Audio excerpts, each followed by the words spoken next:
What's up, everybody? Robocon here, coming at you with a Wuthering Waves video. And today I want to talk about Wuthering Waves 1.2, where we're at now, what the future looks like, and is it worth it for you to jump in right now at 1.2 if maybe you had a bad experience at 1.0.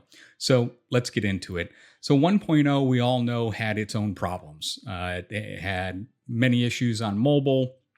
It had some stuttering even here on PC. I have a pretty beastly rig too. But it all got patched up. Other problems were bad VA. People felt like the story was really a yap fest at the beginning, which is, understandable because they're really trying to world build and give some backstory. And when you have a lot of yap paired with VA that isn't the greatest, it becomes kind of miserable to listen to. But if you plod your way through it, the last two chapters really pick up and kind of, they're real good. I don't say they make up for it, but they're where I wanted the story to be the whole time. So I kind of forgave the beginning of 1.0 when I got to the end of 1.0, because I really liked the cutscenes and the story and where that had went.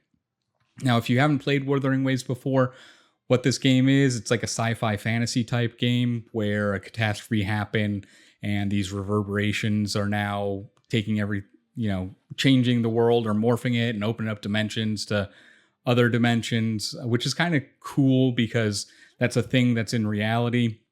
It's kind of like a sci-fi deal because like an MRI is magnetic resonance imaging. So what they do is they make the atoms vibrate so that they can tell what the tissue is or whatever. We also use that in astronomy. So it's cool. It has kind of a grounded basis in background, real science, but it's definitely very like fantasy. We use swords.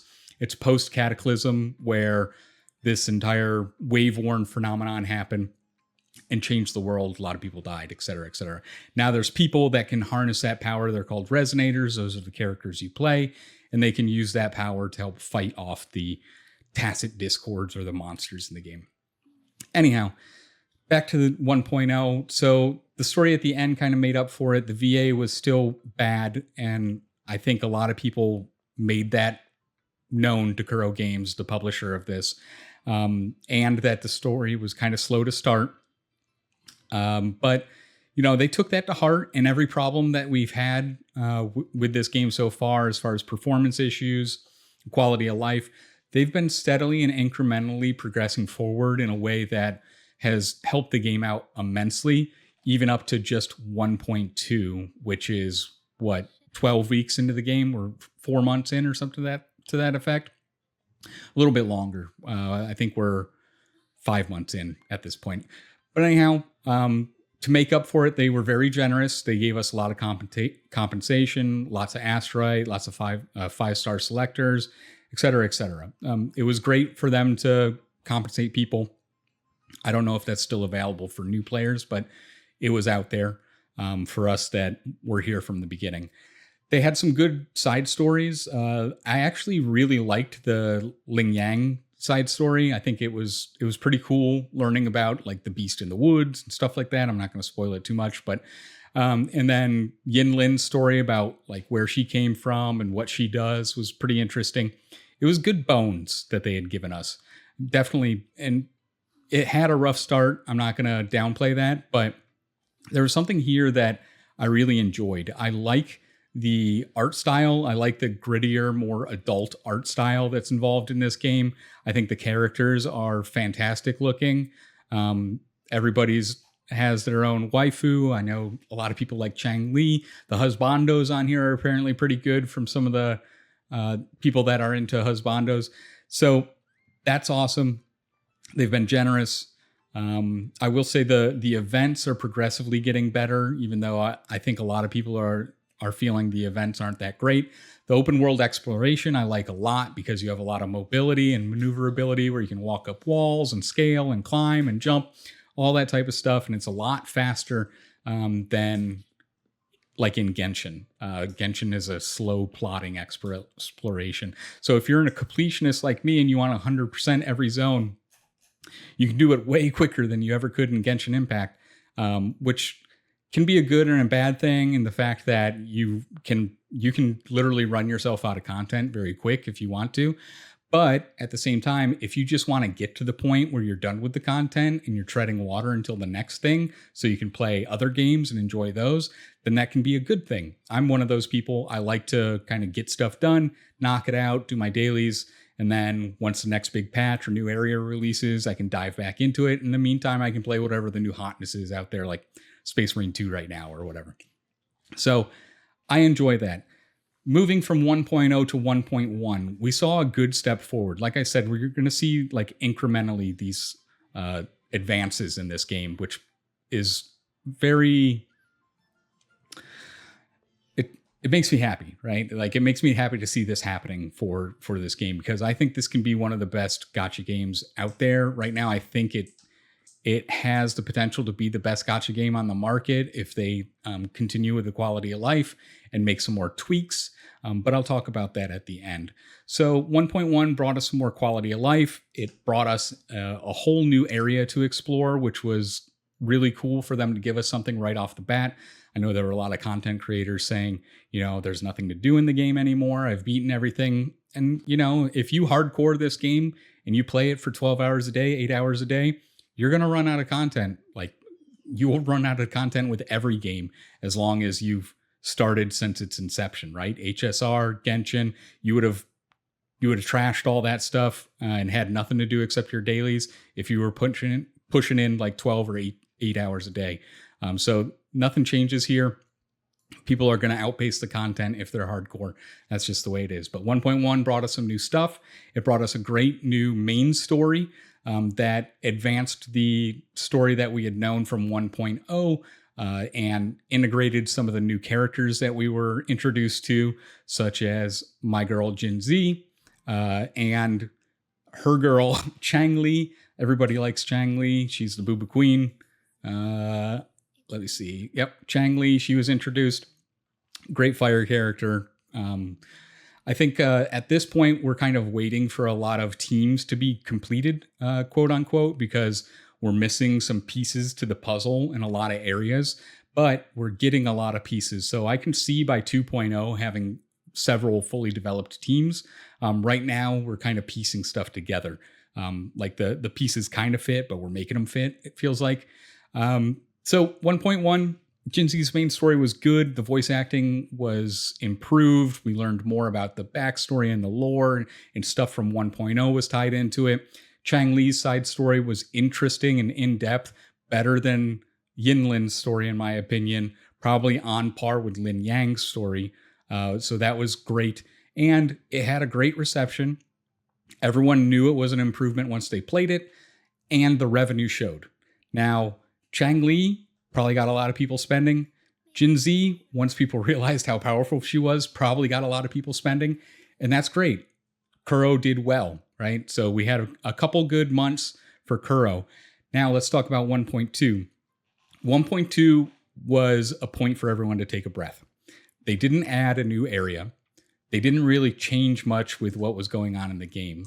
The main story was based around the Moon Chasing Festival and introduced us to a brand new character, Zhang Li Yao, and another character, Zezi.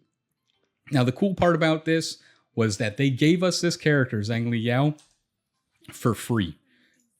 And he is a fantastic character. He is a piece of a puzzle for the Electro team that fits very, very perfectly with the featured Electro Resonator, which is characters in this game that they gave us earlier, which is Yinlin. These two are two peas in a pod. So, as I said, we can start seeing the puzzle pieces fall together and make some really good teams out there. We got to have a lot of interesting kind of minor side stories, introducing us to further depth for characters like Zezi. We got a fully fleshed side story with her, which was excellent as well. We got, part of the Moon Chasing Festival was setting up these stalls and involving characters like Yin Lin.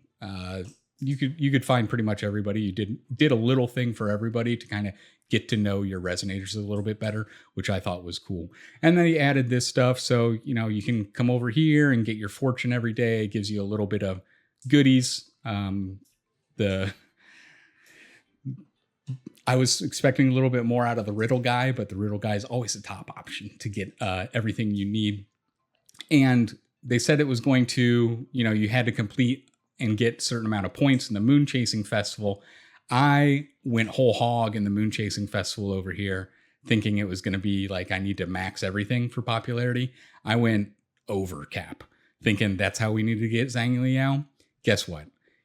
All you need is like 6,000 points. Like, you need to build a couple stalls and you're good to go, and you get this guy for free, which was awesome. And also, you could come over here to old Uncle Dong every day and get whatever buff you got. I already got mine. It's 15% extra energy regen today, so that was cool. Zezzy was received with kind of a lukewarm reception in the fact that,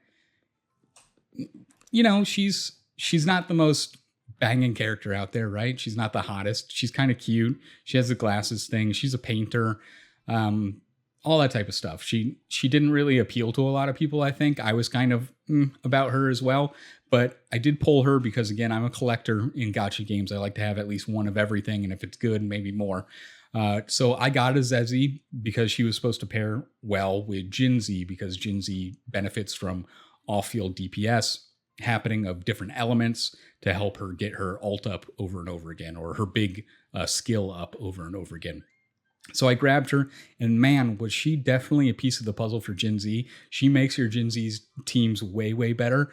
Zezzy and Verena and Jinzi feel like a really good combination that's solid and probably around to stay. So not a lot of spending there. I think everyone's seen the revenue reports where WuWa dropped down to like 10 million or something like that. I don't know if that was mobile only, but it was still doing fine. $10 million is still a good enough amount of money. And then on top of that, the next featured resonator, Zhang Liao, who's out right now, was free. You didn't have to pull on this guy. If you all those asteroids you had, you could pull on his weapon banner and get a copy of his weapon and get him for free. And he was rocking right out the gate. You don't even really need the dupes for him. The dupes, he is great at a R0, right? So that kind of, I think we're going to see a low revenue report again as well here in September, because we're looking at 1.3 at the end of September. I don't think we're going to see the boost to revenue that they need, but I think this was planned by Kuro. I think they wanted to give everyone a breath and kind of give them a chill little 1.2 where there's not a lot of extra stuff to do.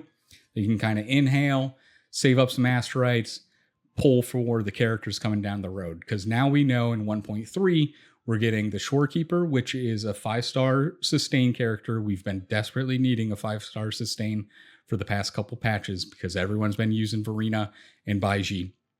And I think Shorekeeper is the last piece of the puzzle to the Electro team, personally, just from what I've seen. I think her and a Zhang Liao and a Yinlin team is going to be fantastic, mainly because, as you can see with Zhang Liao, he gets a lot of crit damage pretty easily. His crit rate's pretty easy to get up there, or can be okay as long as you have his resonary weapon. As you can see, I don't have like the greatest echoes on this guy.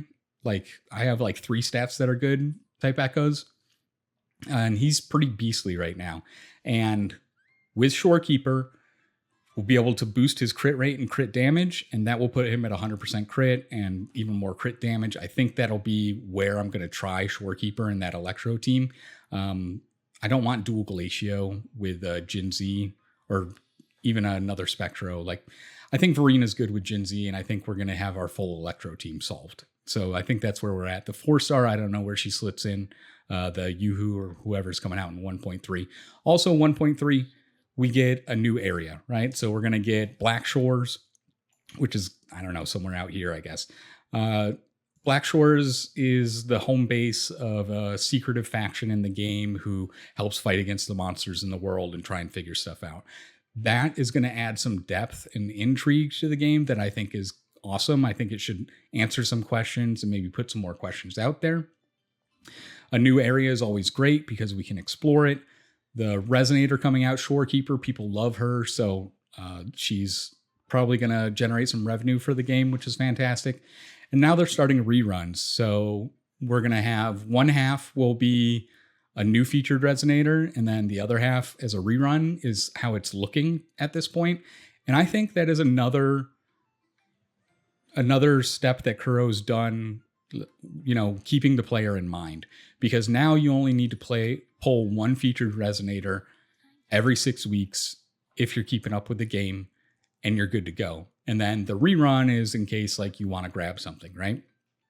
And then after that, we've already had this spoiled as well. Well, not spoiled, but released by Kuro, that Camellia, who is a character in the story that everyone loved when she first showed up and were interested in, she is going to be released in 1.4 alongside like the Lolly girl. I forget her name. I think it was supposed to be Deng Deng at the start, but it's something else now. And she looks cool too. She's a 4-star. So I think we're going to see the 5-star, 4-star thing on the first banner and then reruns on the second banner going forward. And I do think that was planned by Kuro to give everyone 3 weeks to save up in between, have a chance to pull the new featured Resonator. So I think that's a smart thing. What I would like to see change, I would like the events to be better in this game. I'm not a huge fan of all the events that there are going on. They recently had like a co-op event, which was fine. Everything is just smash stuff with your Resonators. I like more puzzle type stuff in these open world games, and I think the puzzles are a little lacking. Not to the point where I'd want them to be. I would like to see that improved. There's definitely some more quality of life stuff that I would like to see within the game. I would like to see kind of a dorm system that they had in Punishing Gray Raven, which this developer published as well. Some sort of housing system that you could mess with stuff and get some sort of passive income. That would be fantastic, like assignments or tasks or something to that effect. This is all stuff they've done in other gacha games, so I believe that is something that they can do here. I would also like to see a guild implementation system where you can actually have a couple friends working together and maybe like a weekly or bi-weekly quote unquote raid boss that you all have to fight and get down, over time, and you get rewards for that. There's a lot of places that they can go with this if they just take the framework of what they have from Punishing Gray Raven and implement it over here. And then as far as quality of life stuff, I think they really need to take a hard look at like HSR, even Genshin, what it's doing with like how you can create your relics and the strongbox stuff to help manipulate echoes a little bit better. And I still think Echo XP is not where it needs to be in this game. I think that's one of the biggest gripes for everybody is you can farm echoes infinitely, but you don't have the sealed tubes to level everything up, right? I think they can be a little more generous with that. I'd really, really hope for a breakdown system where you get, I don't know, like common or green sealed tubes, just something. That would be fantastic. You'd have a lot more players playing at the same time because the hardcores could go grind that stuff. So your concurrent player rate would stay up. At least I would think so. So that's where we're at. 1.2, was it good? Yeah, I think it was fine. It wasn't mind-blowing. It gave us a pause and a breath between 1.0, 1.1, which was pretty big, and 1.3, which is going to be pretty big. Let us breathe, gave us some goodies for us to progress forward with, especially if you're not a high spender, if you're free to play. Getting Zhang Liao on your account is fantastic. If you started Wuthering Waves in 1.0 and quit, I would say now is a great time to come back. You have a couple weeks left to grab Zhang Liao, so you get a free 5-star Resonator. I don't know if you have the 5-star selector still. I don't know if that's available, but now is a great time to join. Get the goodies. You have a lot of content. Well, you have a good amount of content to catch up on between 1.1 and 1.2. And then we're rolling into 1.3 here very shortly, and you'll have more content there. So if you were to just start playing WuWa right now, Wuthering Waves right now, you'd have enough content, I think, to last you to 1.3, and 1.3 would give you that extension, and you would have a great taste of what the game is through the exploration, the events, all the side stuff. They've added more and more to this game as it went on.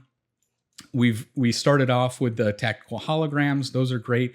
Depths of Elusive Realms is fun for sure, and has great rewards. They've improved the rewards in these places more and more and more. Definitely do your Depths of Elusive Realms if you get in. They've added new bosses. They've added new events. There's the bi-weekly tower. I have to go in and finish this off. I have a couple more to do. There's a good amount of content. The story is great. I like the graphics. I like the gritty, dark, more adult and mature portion of it. So final verdict 1.2. If you haven't tried WuWa, jump in. I think it's a great gacha game and worth a try. I think it can be really good by 2.0 if they keep iterating on this. So I have a lot of hope for the game. I am not I'm not like sponsored by anybody. This is just my opinion.